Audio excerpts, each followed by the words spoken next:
You're up, Commissioner. Okay. Commission back in session. There is one amendment, and that is changing our time of our 2:30 meeting to 3 o'clock. Okay. Mr. Chair, make a motion we accept the amended agenda as presented. Motion, all in favor say aye. Aye. First item on our agenda is our Indigenous Business. Yes, Chantal Lou with Indigenous Services. The only item of business that I have for you is request of chairman's signatures on the few release of liens that I have for you this afternoon. All right. Well, make a motion on that. Mr. Chair, make a motion that we approve an authorized signature on the release of liens for the cases as presented. Thank you.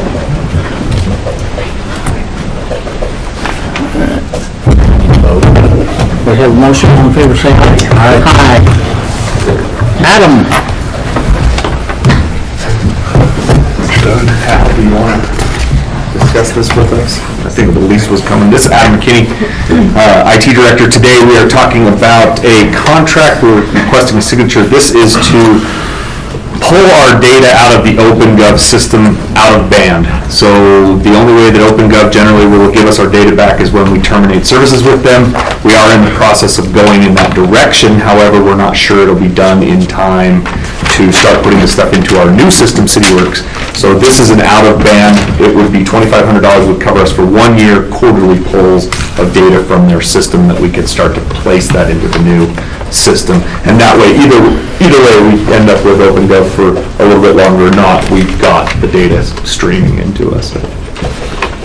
How much pushback did they give you for that? Almost none. We didn't have any issue with this data pull. It just happened to be that they want to charge for it, and our original contract does state that. It states the only way we can get our data from them is to go through a professional services contract like this, or to terminate services with them. And the cat is now out of the bag. They realize that that's what we're on our way to do. However, they said there is as much as a month lag time on this. And we were concerned that if we don't start this now and we terminate services in another 2 weeks, that there's not enough time for us to get all that data and see what it looks like before the contract's up, and then they're not going to give us any more. So we wanted to get this in place. This locks us in for at least 1 year of professional services that we can get the data from them, and they'll assist us with getting said data. So that even if it takes us that long to put it into CityWorks, we at least have their support from it. So where was this budgeted? This is how, that's how and Elise said that they discussed this, but. So we're not covered for this 2,500? No. I do not have it in my budget. Any discussion on it at all? Has there been any discussion? I haven't heard anything. We haven't had any discussion as of yet, so. Okay, that's a little bit different to me. Elise had told me that she had spoken with you and that it looked like it could have been afforded from your budget. We have, Because I had told her we couldn't from IT. we can have it from our budget, but we're going to have to work with Christie to do some property available. Black magic. Black magic. It's better than the red magic. Well, I guess that's right. So then look at it. I can run an A/B and see if there's room to absorb it within. I didn't know. A couple of items that are still in the air. We've had conversation with Commissioner Huff relative to what's going on with CityWorks, whether or not X amount of dollars would be charged this year to implement. Well, we're not going to be implementing for quite a while. So there's a number of items that we have available to us. The question is on the tail end going into next year, what happens to us relative to contracts? So we have it to cover. It's what's the implication moving down the line? And that conversation I did have with Elise, because she said that you hadn't paid for CityWorks yet, but it was all budgeted for in this FY, and I didn't know you weren't going to be ready, so we didn't budget any money in next year. Come on up. So I'm not sure how you'll afford next year. Please work your budget magic relative to that $2,500, please. That's another term for it. So I have looked at this. On this year, we have the $33,000 to pay CityWorks for the implementation. We have the 18,000 to pay OpenGov for another year. And then if we can take this 2,500 out of the same line item, the computer programs, we should have enough to cover all of that. For this year? Okay. But next year's going to be a problem. Well, we only need OpenGov for one more year, as long as City Works gets everything done. City Works is going to be a problem next year. How much do we have in that line item for next year? I don't have that. Okay, we can sit down and figure that out, but. So I guess, when does this need to be done? So they gave us till this afternoon to have this. Otherwise, we'll have to go back to it. They're spending this year because they're not going to spend the 33 on City Yeah. Works. Yeah. So now the problem evolves to, What do we do? how much are we going to need to pay City Works next year? And where are we going to come up with that? Because that wasn't anticipated when setting next year's budget. And my overage in the software budget, which we've discussed, because we've done a bunch of one-time things this year, I would have that money in next year's budget that I could possibly assist with. I just don't have it this year because we've expended a lot of those one-time things for exactly this kind of thing, transitioning into new software, so. But we don't know how much that's going to be. So Yeah, I'm just needing of this 2,500. Oh. I would definitely have this 2,500 already allocated in my buffer zone on my budget for software purchases. This year we've expended it because we've done a lot of these rolled these up. But again, for this year I don't have it, but for next year we could cover It's this. just part of the process is that we have this identified before we come and ask for a signature. That's kind of where I'm at. Sure. It's tough for me to sign something if I don't know where the funds are coming from. So you're telling me that we do have the funds from the City Works end of it, and that then we'll come back later and make sure that we're covered in City Works For next year. in all areas for next year. Therefore, my comment, rob Peter, pay Paul. Yeah. Well, yes. It's not the process. And I left the budgeting side of this. I did does this work with our system analysis? It was kind of, planning and zoning had kind of figured out the budgeting on it, but yes, absolutely. We're just trying to be a team and get this done so that we have this soft. We need this data either way. Okay. So I would just say that, with all respect, that the only numbers that matter are the numbers that come out of auditing. And so really, this needs to be much beforehand ran through to make sure that the numbers are accurate in the future, just like Ernie's saying. That's the way I like it. And as a comment, we did well with our budget this year, but not anticipating this particular charge transitioning from one to another. That was just my oversight relative to budget. Yeah, we only found out that they were charging for this within the last month. We went to them and said, we need to pull this data out. They said, oh, well, we charge for that. So we went back and looked at the original contract, and sure enough, the only way you can get it is termination or through a professional services. This is actually a markdown from what they originally quoted us was $5,000. So that's actually, he'd gone back and tried to work with the numbers a little bit for it, so. Okay. And the next comment, Commissioner Huff, you asked if there was pushback. They've actually been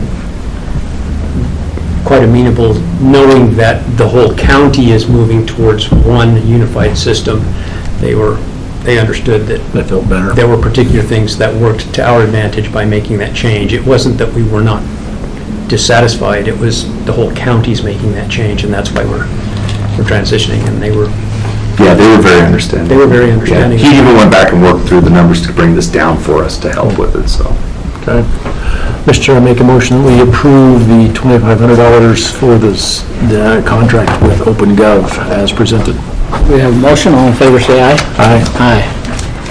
All right. Thanks, guys. Got a signature. All right. Clark, Shanda.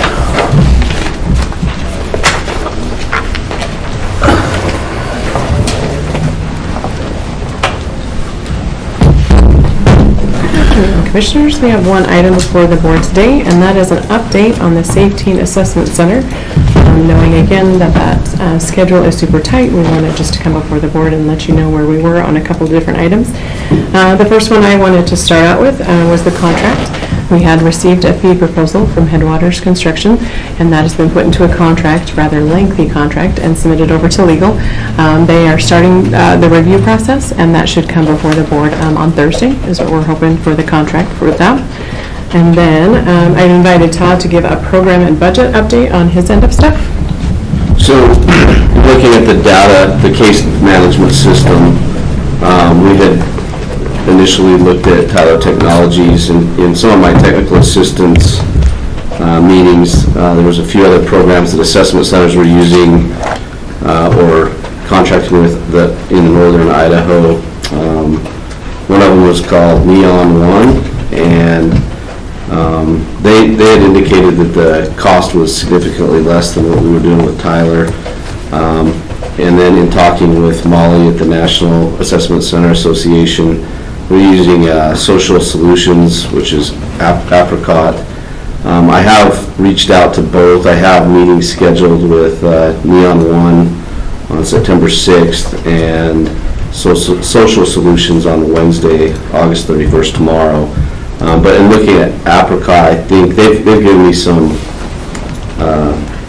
information on it. It looks like it could possibly work, and this could possibly create some cost savings in that data system management that we could then put aside towards maybe more construction budget if needed. But we are looking at some cost savings without hindering our ability to run data and case management stuff as well. So just wanted to give that update. So just as we move forward with the project, we're very aware that the cost of items fluctuates daily sometimes. In general, they're going down, but we wanted to be able to do every piece that we could to make sure that this project goes off without a hitch in the time frame that we were given. So that's why Todd went back and kind of looked and reviewed to see what we could do about some of the other costs that we had requested, in hopes of still maintaining what we asked for, but then shifting some of those savings into potential construction costs. And part of the bid, you'll remember, were items that Dan and his crew were willing to do himself. So those, as we get moving forward to each step of this process, we'll be able to identify which ones we're going to need to do and which ones we'll be able to cover with those grant funds. So it's just an ongoing moving project that we are continuing to march through just as quick as we can. Todd talked to Booth Architecture just a minute ago, and he just confirmed that they have the drawings out to their civil department. And then we're waiting to hear back on civil before then they'll go to the city of Pocatello for their final review and permitting things that we'll be able to break ground and get going.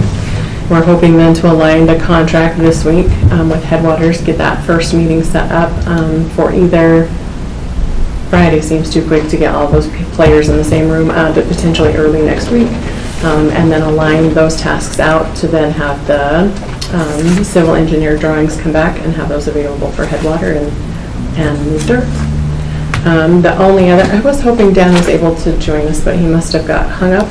The one other item I want to just put on your radar is that there are current county cars parked in the parking lot where we're going to put this building.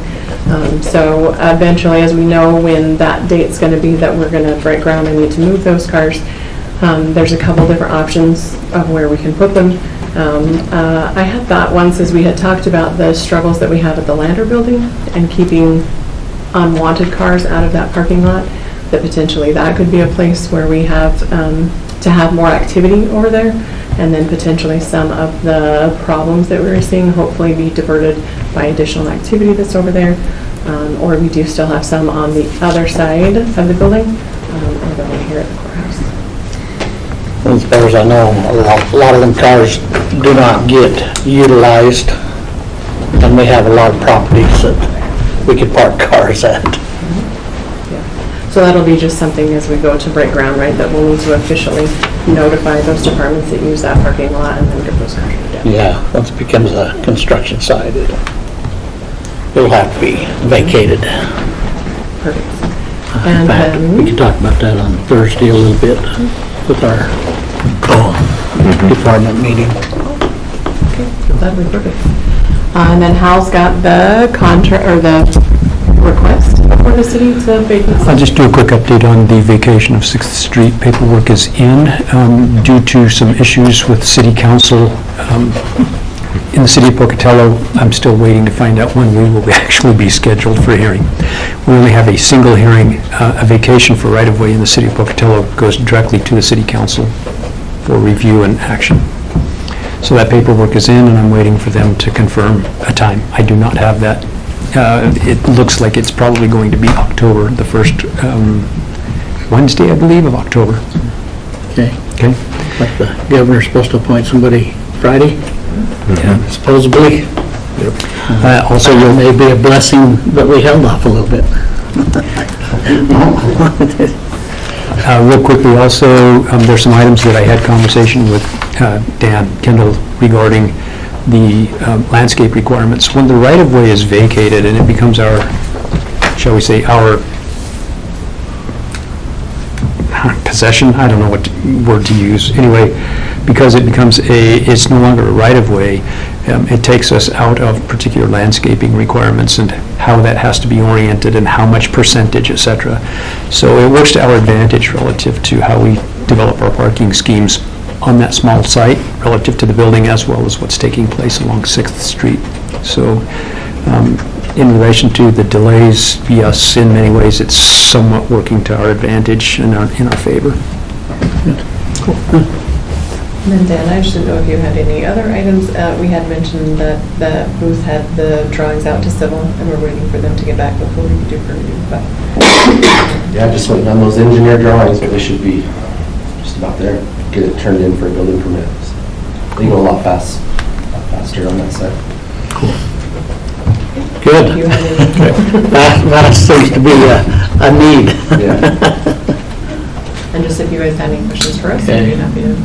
As far as looking, we appreciate you looking at all the different programs, everything financially and stuff. We're not going to try to tell you what programs you need, I don't know. Well, what brought it up is during that technical assistance meeting is the program they're using up north is about 10% of the cost of the Tyler one. So that would create, considerable savings, and then being able to use those funds that are budgeted in the grant as needed. I'm not 100% sure that they're wanting to collect all the data in the system and do the same thing we are, but I should know by the end of the week, or next week, on that. But that could significantly help with budget and construction. Commissioner Huff? No, I love the progress that we're making, so carry on. All right, thank you. Thank you.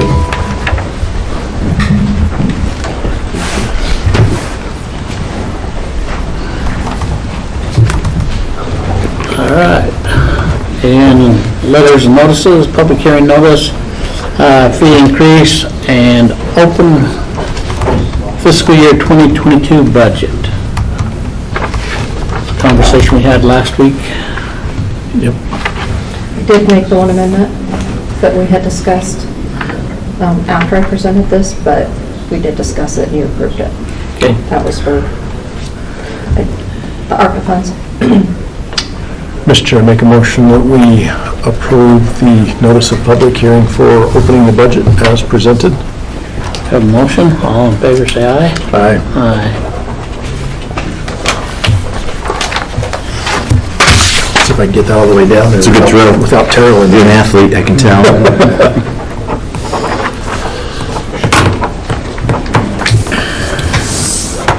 All right, next we have certificate of residency. This is the consent agenda. So we'll have that. We have an alcohol license, salary rate approval forms, and minutes for August 2nd, 22nd, 23rd, and 25th. We'll have a discussion about salary rate approval forms.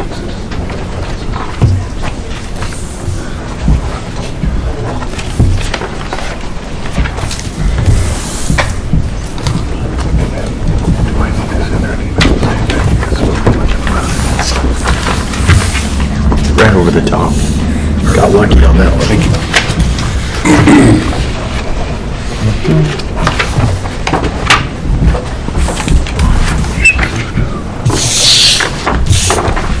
salary, or the minutes. I just sent them that way, I thought. Looks like I got paper clips on lots of different things. I think this goes with that. Okay. How many paper clips? And I have a question or a comment on the salary rate approval forms. We have an employee, I won't mention names. Do you have multiple stipends within that pile? Yeah, there's a few. Okay. Are they within that same department? My understanding is you may have 3. Solid waste, solid waste, Yeah. solid waste. Okay. And then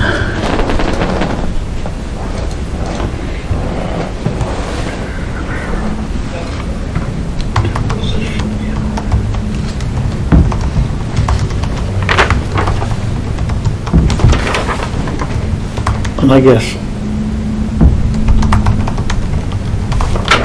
this one, that's fair. Oh, for October 1. There's the 5 months on, 1 month off, 5 months on. Okay, So that's just being proactive for the 1 month off. okay, okay.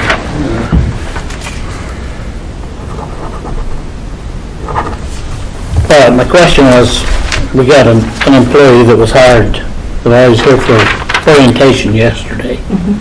And then we have a retention stipend that we're signing today. To me, I believe, let me see, can I see those other 2, please? they're all 3. Because I think all 3 of them, my understanding is, yeah, these are 3 brand new employees within landfill, all of which, as has been practice, would get the retention. Same thing, we've done the same thing with jail, landfill, and also D6.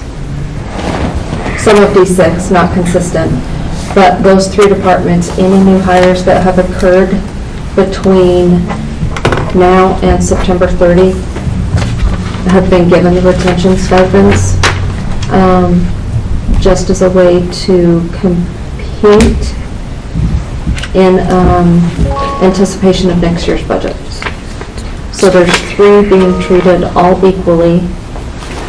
If the commission chooses not to sign one or all 3, well, if they choose not to sign one, they would probably, I would assume, not sign all 3. Well, we'd treat everybody the same, that's for sure. But we've done this with the jail, and we've done it with some of the D6 people. So we have a mixed. Hate stipends, never again.